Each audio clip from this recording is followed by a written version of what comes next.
May 1945, Germany has fallen. The war in Europe is over. And across shattered roads, burned-out villages, and cratered forests, one terrifying symbol of Nazi power lies scattered and broken: the German Tiger tank. Hundreds of them sit abandoned, where their crews fled. Some are burned-out wrecks, others look perfectly intact, as if they could roar to life again. For years, these machines battled American forces from Tunisia to Normandy, earning a deadly reputation for their thick armor and the infamous 88mm gun. But in the final days of the war, they became stranded giants, out of fuel, out of parts, and out of time. Now the United States Army stands over them, not as hunted prey, but as the victorious force that finally pushed the Tiger into extinction. American engineers, tankers, and intelligence teams rush across Germany with a single mission: find every Tiger, capture what they can, destroy what they must. Uncover the truth behind the machine that shaped so many battles. What they discover will shock them. Some Tigers are pristine, sitting inside factories as if the war never ended. Others are shattered hulks, blown apart by their own crews. Many still hold documents, ammunition, tools, and secrets the Germans never wanted anyone to see. And what happens next will determine the fate of nearly every Tiger tank ever built. Before we dive into this incredible story of capture, testing, destruction, and Cold War competition, make sure you subscribe for more powerful World War II stories. And tell me in the comments, where are you watching from? Because today, we're unlocking one of the most mysterious chapters of post-war history. What really happened to the German Tiger tanks after World War II? When Germany signed its unconditional surrender in May 1945, the collapse of its armored forces was absolute. The once feared Panzerwaffe, whose Tigers had challenged American armor from North Africa to the very heart of Europe, no longer existed as a fighting force. Across Germany, Austria, Czechoslovakia, and Poland, Tiger I and Tiger II tanks sat, frozen in place, massive steel monsters trapped by empty fuel tanks, broken transmissions, missing road wheels, or simply abandoned by crews who knew the war was lost. Of the roughly 1,800 Tigers ever produced, most had already been destroyed in combat by the overwhelming push of Allied firepower, mobility, and logistics. But several hundred remained, scattered like dead giants across Europe. For the United States Army, these machines represented more than trophies throughout the war.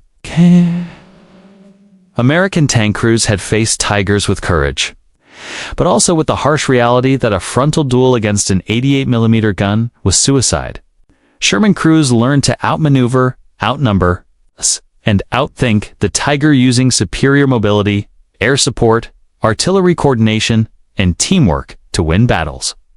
But now, in victory, the U.S. finally had the chance to study the machine up close. Without the threat of combat in Bavaria, American units entered the Henschel factory complex and found Tiger II hulls, turrets, spare parts, blueprints, and experimental components that Germany had never completed. At training grounds like Kummersdorf, they found rows of Tigers in varying stages of repair. Others turned up in barns, rail yards, forests, and even abandoned behind caves where desperate crews had attempted last-stand defenses. The discovery of these tanks sparked immediate questions. Should they be preserved? Should they be destroyed? Most importantly, what could the U.S. learn from them to improve future American armor? The race to answer these questions was about to begin.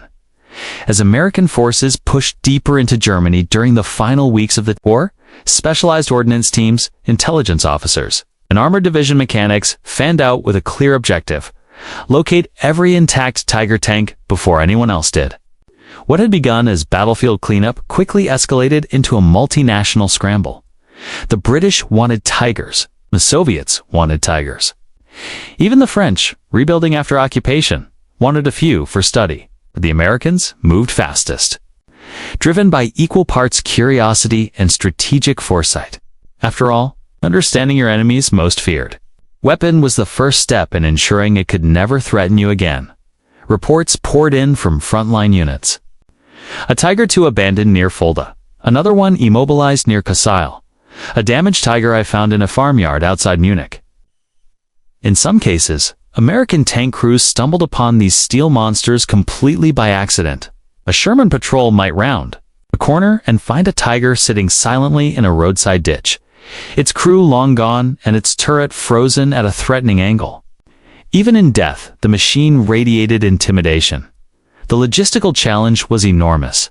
A tiger I weighed over 54 tons, a tiger to nearly 70. Moving them required tank transporters, cranes, rail cars, engineering teams, and sometimes entire road closures. But the U.S. Army committed resources without hesitation.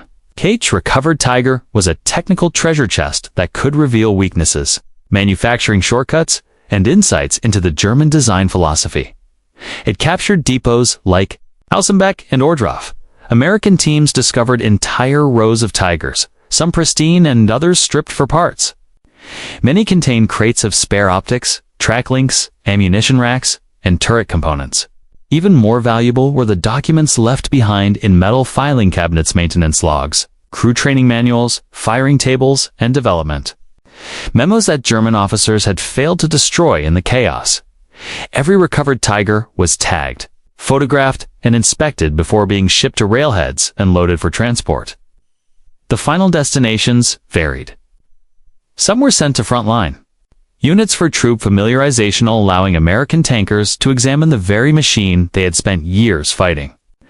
Others were shipped across the Atlantic to Aberdeen Proving Ground in Maryland, where engineers prepared to conduct live fire tests that would finally reveal the truth behind the tiger's myth. The first tests shocked even veteran ordnance officers. Firing tables showed just how difficult it had been for a standard 75mm Sherman to penetrate a tiger's frontal armor. The 76mm gun performed better, but still struggled at typical battlefield ranges. Only the powerful American 90mm gun proved capable of reliably defeating the tiger's front plate. These results confirmed what U.S. tank crews had learned through costly experience. Frontal engagements were never the way to kill a tiger. Instead, victory had always come from maneuver, coordination, and superior American logistics that kept Shermans moving long after tigers had broken down or run dry. But the Americans were not focused solely on battle performance. Engineers tore apart engines, transmissions, fuel lines, and turret systems. They examined the complex, overlapping road wheels, marveling at the smooth ride while shaking their heads at the maintenance demands. They studied the Maybach engines and documented every failure point. They inspected welding seams, armor composition, and internal layout, and as they cataloged each detail, a new understanding emerged. The Tiger's power was undeniable, but so were its flaws. It was a beast that demanded constant care, perfect conditions, and endless fuel. And in a war defined by mobility, speed, and supply chains, it made all the difference. What came next would determine which tiger survived and which would disappear forever. The American reconnaissance pilot steadied his trembling hands on the controls as he pushed the throttle forward, slicing through the cold morning air over the Pacific. He couldn't shake the image he had just witnessed below. The supposedly invincible Japanese fortress and island, bristling with anti-aircraft guns, its concrete bunkers, and thick jungle camouflage completely untouched by any U.S. attack. Yet somehow already defeated. It made no tactical sense. It defied everything he had been told. That fortress was meant to bleed the U.S. Army dry, to stall their advance, to stand as Tokyo's boldest challenge to American strategy. But then he saw what every American soldier on the sea and air had started whispering among themselves. There was a flaw, a weakness so colossal that once the U.S. noticed it, the entire Japanese plan collapsed faster than anyone expected. He radioed the nearest U.S. command vessel, voice tight but clear. "You're not going to believe this," he said. "They built a monster, but they left the door wide open." On the carrier deck below, commanders exchanged confused glances. How could a fortress Japan spent years fortifying, supplying, and glorifying in their propaganda suddenly appear vulnerable? Behind every reinforced bunker and steel-lined tunnel, the Japanese architects believed the Americans would assault head-on, smashing into the shoreline defenses with predictable fury. But the U.S. Army was never predictable. They had learned. From every island, every ridge, every deadly mistake. And now, as intelligence poured in, the realization hit the Americans like a shockwave. They didn't need to destroy the fortress. They could simply ignore it. The rehook returns here with full force. What happens when an enemy builds their greatest defensive masterpiece, and the U.S. Army casually steps around it like it's nothing? That single, unexpected move was about to rewrite every Japanese assumption about American warfare. Army engineers, tactical planners, and infantry leaders gathered around maps, tracing the coastline, marking supply lines, identifying terrain the Japanese assumed was impassable. But to Americans, especially those battle-tested through Tarawa, Japan, and Leyte, impossible terrain was nothing more than another challenge to conquer. While the Japanese high command waited anxiously for the massive American assault they believed was inevitable, U.S. troops were already preparing a maneuver so bold, so clean, and so humiliating to Japanese pride that years later, historians still shake their heads at the simplicity of it. Soldiers aboard transports began hearing rumors. Some laughed in disbelief. "So they built this whole steel beast," one rifleman said, "and we're just not going in." Another slapped his helmet and replied, "If the generals say walk around it, we walk around it." Beats running straight into machine gun fire. Beneath the jokes, however, a deeper tension stirred. The Japanese realized what was happening. They could redirect their forces, cut off the Americans, or launch a desperate counterattack. Every hour mattered. Every movement had to be precise. Every soldier knew the truth. One mistake could turn this brilliant plan into a disaster. But there was something else, something the Japanese never expected the Americans to use so effectively: adaptability. While their fortress locked them into fixed defensive positions, the U.S. Army flowed like water, shifting, maneuvering, adjusting. And as the first transports steered away from the fortress instead of toward it, one thing became clear. This was not only a fight for land, it was a fight of minds, of strategy, of understanding your enemy better than they understood themselves. American commanders leaned over the map table as the fleet shifted course around the massive Japanese fortress. What had begun as a whisper of an idea was now becoming a full-scale operation. The impact of this decision rippled across every deck, every briefing room, every soldier's nervous heartbeat. Ignoring the fortress wasn't just a tactic. This was a statement. It told the Japanese high command that the U.S. Army wasn't going to dance to their tune. The Japanese could bury themselves in concrete, stack artillery from one end of the island to the other, and build walls thick enough to withstand naval bombardment. But if those walls weren't guarding the true path, they meant nothing. That realization alone began shaking the foundations of Japan's Pacific strategy. On the Japanese fortress island, troops nervously scanned the horizon, expecting the thunder of American naval guns any minute. Officers barked orders, machine. Gunners triple-checked ammunition belts, and spotters searched desperately for movement. They didn't understand why the sea stayed quiet. They didn't understand why American aircraft flew strange loops around the island instead of attacking. Every hour, the silence grew heavier. And then, like a psychological hammer, the fortress commanders finally realized something terrifying. The Americans weren't scared. They weren't hesitating. They had simply decided that this fortress, Japan's proudest construction, wasn't worth their time. Meanwhile, the U.S. Army and Marines advanced across terrain the Japanese ruled out as inaccessible. Thick mangrove swamps, razor-sharp coral ridges, and hidden channels became highways for American ingenuity. Engineers used makeshift bridges, floating platforms, and small amphibious vehicles to bypass the fortress entirely. Infantry units moved silently through dense jungle trails, guided by scouts who had memorized every contour line on the map. What the Japanese believed impossible was becoming routine for the Americans. The moment the first U.S. patrols popped, miles behind the fortress right on Japan's supply lifeline, the entire Japanese defensive plan collapsed like a house of cards. The impact was immediate and devastating. Japanese commanders, alarmed and confused, scrambled to redirect troops from their bunkers, but their fortress design betrayed them. It's a very concrete that made the stronghold look powerful now, trapped them in fixed positions. Gun turrets, pointed, toward beaches where no Americans were coming. Underground tunnels led only to forward emplacements that suddenly had no purpose. Their communication lines were stretched thin, their logistics choked, and worst of all, the Americans were already cutting off the island's access to reinforcements. The fortress wasn't a fortress anymore. It was a giant, immobile liability. American soldiers could feel the shift, one private wrote later. It was like watching a giant wake up and realize it chained itself to the wrong spot. For U.S. units sensed they were part of something bigger in operation, proving once again that American flexibility, creativity, and refusal to play by the enemy's rules could overcome even the most intimidating obstacles. Without firing a major shot, the fortress itself, the U.S. Army, had neutralized it. They didn't need to wear it down. They didn't need to storm the walls. They simply starved it of relevance. By the time the Japanese realized the full extent of the maneuver, American troops were already establishing artillery positions behind the island, forcing the garrison into surrender or isolation.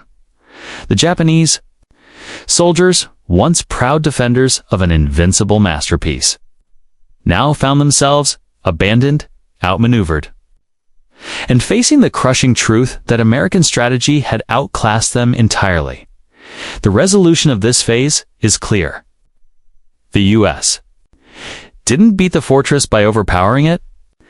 They beat it by outthinking it, turning Japan's greatest show of strength into one of its greatest strategic embarrassments.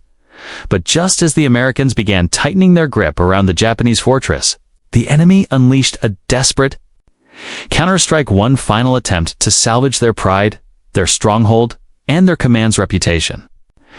The Japanese high command, reeling from the humiliation of being bypassed, ordered every available aircraft, patrol boat, and reserve infantry unit to launch a last-ditch effort to break the American encirclement. They believed that if they could punch a hole through the U.S. perimeter, the fortress might still fulfill its original purpose. What they didn't realize was that the Americans were already preparing for this exact move. Before dawn, the sea trembled with the low hum of engines. Japanese torpedo boats sped toward the American blockade in a swarm, their silhouettes slicing across the moonlit waves. At the same time, a squadron of Japanese fighters dove from the clouds, hoping to catch American ships off guard. Hey, what? A multi-directional assault, chaotic, frantic. It's a kind of explosive gamble that could have turned the tide if the enemy were less prepared, but the Americans were ready. Radar operators had spotted the buildup hours earlier. Destroyers shifted, positioned like chess pieces on open water. Anti-air crews braced at their stations. Pilots climbed into cockpits even before the first Japanese engine roared overhead. Then the night sky erupted. Tracer fire arced upward like lightning. American Wildcats and Hellcats ripped through the incoming fighters with surgical precision. Naval gunners tracked the torpedo boats as they weaved through choppy waves. One torpedo boat exploded in a column of flame. Another veered off after taking a direct hit to its bow. Japanese threw everything they had left into the attack. But the U.S. response hit harder, faster, and with far more coordination. Months of combat experience had honed American forces into a single, unified machine, every soldier, sailor, and pilot confident in each other's timing as the battle raged. The Americans realized something stunning. The Japanese counterattack wasn't just a strategic attempt, it was an act of panic. The enemy wasn't fighting to win, they were fighting not to be forgotten. That fortress represented years of Japanese construction, thousands of tons of concrete, and endless propaganda, boasting of its invincibility. Losing it without a direct fight threatened the very myth the Japanese military depended on to keep morale alive. So they fought wildly, desperately, trying to reignite a battle the Americans refused to give them. But the U.S. didn't bend. A destroyer captain shouted orders as his ship slid between two torpedo boats, blasting one out of the water at point-blank range. Above, an American pilot locked onto a Japanese fighter's tail, firing a burst that sent the enemy spiraling down in a trail of smoke. On the jungle trails inland, American infantry quietly advanced, knowing that every Japanese unit rushing back toward the fortress was running straight into their ambush zones. The island echoed with the crack of rifles, the thud of mortar, and the steady push of U.S. patrols cutting deeper into Japanese lines. The climax of this second wave struck when the Japanese fortress commander finally understood the truth. No matter how fiercely they counterattacked, they were fighting in the wrong direction. Their defenses faced outward, waiting for an invasion that never came, while the Americans dismantled them from behind. It was the ultimate nightmare for any military commander. Your masterpiece turned backward. Your entire defense plan flipped. Upside down as the sun rose, the final phase of the Japanese counterattack collapsed. Burning ships drifted silently. Downed aircraft smoldered in the trees, and American forces closed in like a tightening fist. The stage is set for the next turning point, the second rehook, where the full psychological collapse of the invincible fortress becomes unavoidable. As the smoke cleared from the failed Japanese counterattack, the Americans paused just long enough to take stock. The fortress, once thought impenetrable, now stood isolated, its gunners silenced, its bunkers emptying, and its supply lines severed. What had been a symbol of Japanese pride had transformed into a tomb of expectations. Every observer, from frontline soldiers to high-ranking commanders, could see the psychological toll. The enemy's confidence was shattered. Their so-called invincibility was revealed as illusion, and the Americans were poised to capitalize on every flaw left behind. American planners understood the value of patience. They did not rush. They had learned from prior island campaigns that overconfidence could be fatal. Instead, small reconnaissance teams moved silently through the underbrush, mapping hidden paths, surveying abandoned artillery, and noting weak points the Japanese had overlooked. Engineers calculated the precise angles for artillery, machine gun, nests, and mortar placements, ensuring that every strike would reinforce the illusion of overwhelming force without unnecessary casualties. The U.S. Army was not only winning tactically, but also psychologically, teaching the enemy that clever strategy always outweighed brute strength. Meanwhile, soldiers on the ground could see the fortress's inner workings for the first time. Gun emplacements faced empty beaches. Observation towers looked over terrain no longer relevant. Storage bunkers sat full of supplies that could no longer reach the defenders. It was as if the Japanese engineers had built a model fortress for themselves perfectly, designed for a battle that would never come. Every American who walked these corridors understood the full magnitude of the miscalculation. The invincible fortress was not just tactically obsolete, it was strategically irrelevant. The U.S. Army had proven it without ever having to launch a full-scale frontal assault. Even more astonishing were the captured documents and blueprints left behind. Intelligence officers pored over schematics, noting defensive redundancies, flawed escape routes, and unprotected supply corridors.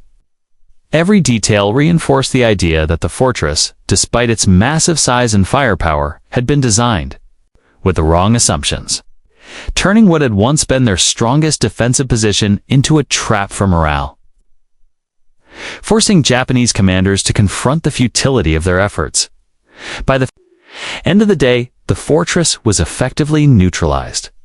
Small groups of Japanese soldiers, realizing they had been outmaneuvered, surrendered quietly to patrols they had assumed were hundreds of yards away.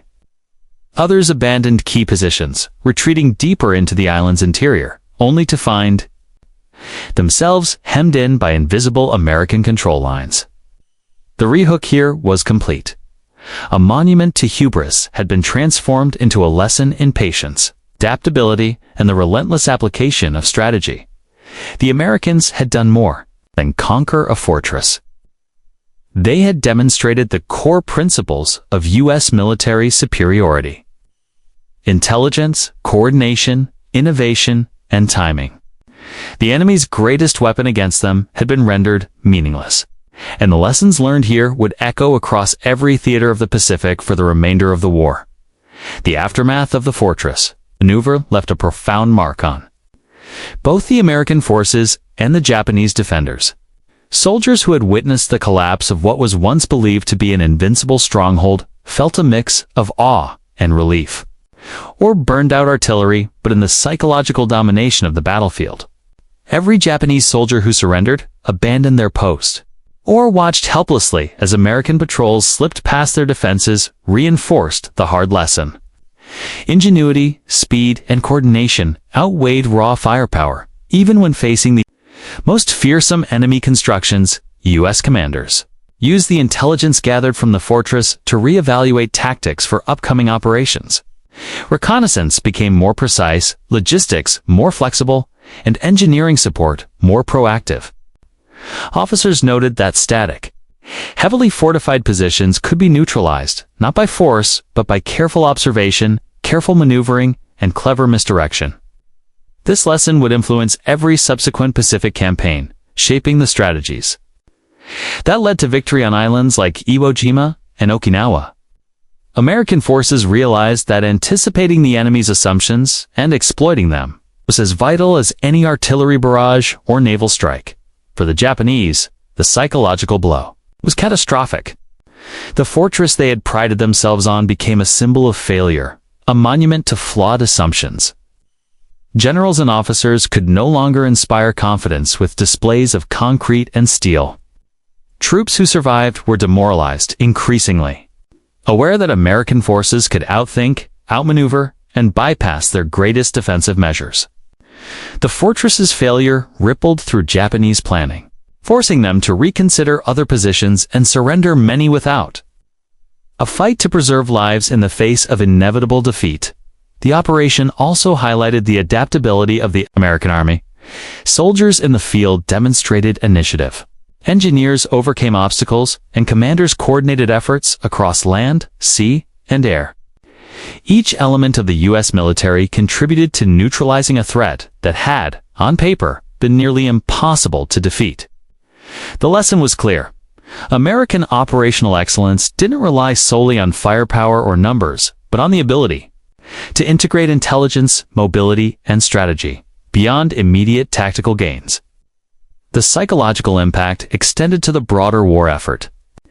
News of the fortress's bypass and the minimal casualties achieved spread among the ranks, boosting morale and reinforcing the image of the U.S. Army as an unstoppable force. Soldiers knew that victory didn't always require direct confrontation. Sometimes it required patience, ingenuity, and the audacity to ignore expectations entirely.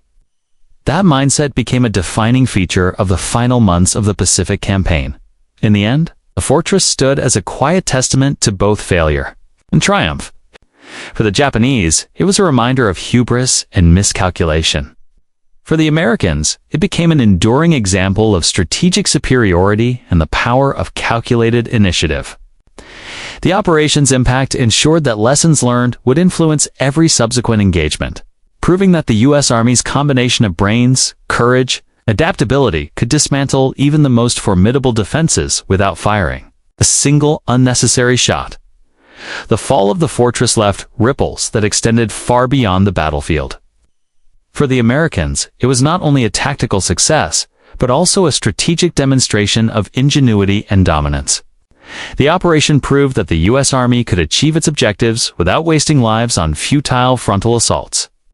Soldiers and commanders alike carried the lessons forward, applying them in subsequent campaigns across the Pacific. Engineers, who had bypassed obstacles, refined methods for rapid bridge construction and terrain navigation. Recon units adapted techniques for mapping and exploiting enemy weaknesses. And infantry leaders embraced the concept of psychological warfare. Sometimes, victory came not from firepower, but from forcing the enemy to collapse under the weight of their own miscalculations. Across the Pacific, the news of the fortress's neutralization spread quickly among Japanese forces. Reports circulated of bunkers abandoned, garrisons surrendering quietly, and soldiers disoriented by the American ability to appear where they were least expected. Morale plummeted. Commanders struggled to inspire troops who had been trained to believe in the invincibility of fixed positions. Each fortress, each stronghold, and each defensive line became suspect. The Americans had shown that no matter how formidable a position appeared on paper, the combination of superior strategy, coordination, and adaptability could render it irrelevant in Washington, D.C. Intelligence officers studied the operation's outcomes with great interest. Analysts highlighted the broader implications.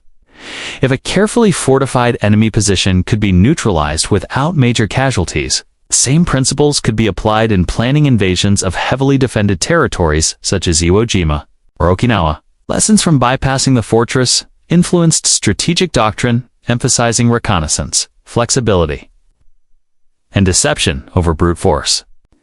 The operation became a textbook case in military planning, illustrating how the U.S. Army could leverage intellect and initiative to achieve results that conventional thinking deemed impossible. Meanwhile, Japanese military planners were forced to rethink defensive strategies entirely.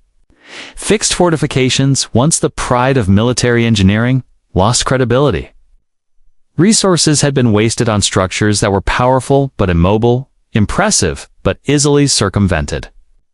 The fortress's fall accelerated the decline of Japanese resistance, pushing troops to surrender sooner and with less coordination. The psychological impact on Japanese civilians, who had been taught that these fortifications were impregnable, further weakened resolve. The myth of the invincible fortress had been shattered, leaving only fear and uncertainty in its wake. For the American soldiers who participated, the operation reinforced confidence in their ability to think creatively under pressure. From junior infantrymen navigating hidden trails to engineers lifting massive obstacles in the jungle, every contribution mattered. They had witnessed firsthand that the combination of intelligence, initiative, and decisive action could achieve what sheer firepower alone could not.